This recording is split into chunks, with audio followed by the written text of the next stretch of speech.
Sanibona bafethu uvane lo. So namhlanje ngizokhuluma ngalamazwi lawa ashiwo Abdeslam Wadu. Yabo ade bembuza ke regarding istriker esithole igame time izolo kubani okusifiso Luthuli okumdlali weOrlando Pirates. Bembuza ukuthi usawusidinga yini istriker kuleli window lizovulwa ngoJanuary. Khumbulani ngoJanuary ilapho khona iOrlando Pirates ezothola ithuba lokuthi ithenga abadlali abazokwazi ukusiza le squad esikhona ukuthi bakwazi ukuthi bayiwine iligi, bawine nama remaining titles akhona nama remaining competitions akhona. Uphendule kahle ucoach weOrlando Pirates Abdeslam Wadu washo ukuthi yena ngokwakhe I don't think uyasidinga istriker. Yabo ngokwakhe akasidinga istriker because sikhona istriker esikhona kuOrlando Pirates. And leso striker leso okwamanje sadinga nje igame time and sizokhombisa ukuthi umdlali ngempela okumele adlalele iqembu leOrlando Pirates okusifiso Luthuli. Amazwi amahle kakhulu lawa aqhamuka kucoach weOrlando Pirates and lawo mazwi lawo azobooster iconfidence yakhe umjida ukuze going forward ayithole igame time akwazi ukuyidlalela le team lePerfect. Because iqiniso lilihle akukho lula ukuthola isikhathi esiningi kanje kwiclub enjengeOrlando Pirates. Ukuthola isikhathi eside kanje phela umjida lo ade afika kuOrlando Pirates kade wafika kwiPirates. He was playing with DDC Orlando Pirates ngalezi ayikhathi. If you remember DDC Orlando Pirates kusakhona lawa ama-twins lawa. He was part of the squad.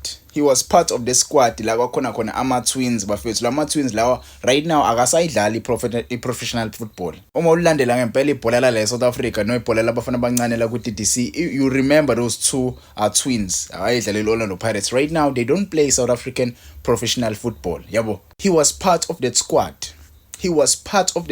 That's how long he joined Orlando Pirates. He joined Orlando Pirates as under 17. Right now he's 25 years old. He joined Orlando Pirates at 17 years old. After struggling with the game time, yabo Orlando Pirates decide ukuthi imlone umjida because iminyaka esishayile ukuthi yabo akumelanga athi ayidlalele iDDC right now, kumele alone kwamanye ama club akwazi ukuthi athole game time kwamanye ama club. Orlando Pirates they saw potential kulomjida lo. They saw lomjida lo uyistriker sangempela, mude, yabo unaso strength, uyakwazi ukuthi akwazi ukuhold ibhola kahle, ashield ama defenders, akwazi ukuthena, akwazi ukudlala ibhola, akwazi ukuya phambili, akwazi ukushaya inet. Yonke abayibona ku striker esinjengobani esinjengoSifiso Luthuli but decide ongamdedeli. Yabo baloku bemlona kanje. Umjida wathola iloni kwiPretoria Kellies. Pretoria Kellies nakhona wafika umjida wadlala kahle but ke i1 ke into eyamshaya kakhulu mfethu meloko ethola amaloni kanje. Inkinga yakhe umjida olomdlali lo oshesha alimale, ama injury kakhulu umjida ambulala. For me I think umjida ngabe kade wafika ku main team Orlando Pirates, inkinga ama injuries akhe ayemvimba ukuthi akwazi ukudlalela imain team Orlando Pirates but yena okube striker ulomjida lo ngempela esingakwazi simsebenzisa.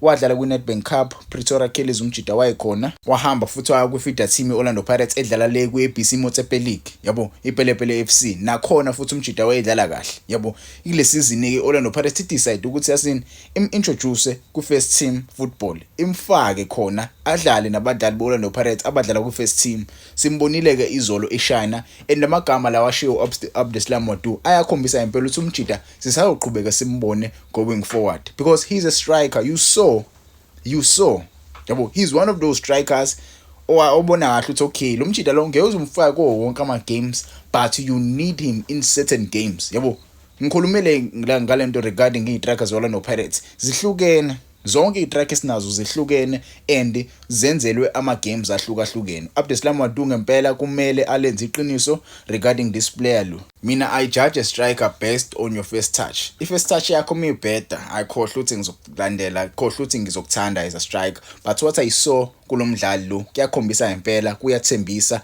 Let's go forward, let's see ukuthi uzosiphathelana. Yabo mina I'm very impressed. You can tell me in the comments, how do you feel regarding this player? Do you think he is the striker we need right now? Do you think we should go to the market and look for another striker? For me I don't think we have to go to a market. Akumele siye market, kumele simgcine umjida asukuhlela kancane. Benawo Radio Pan umjida naye mfethu athi ukuphola kancane Radio Pan sesakhona isikhala sakhe lapha. I'm not saying this because they scored yesterday, no, I'm not saying that, but if you saw indlela bakhona ngakhona, if you saw indlela ade bedlala ngakhona, yabo you would back me kula magama engiwasho, yabo. But ke you can tell me in the comments, how do you feel regarding indlela umjida adlala ngakhona? Do you think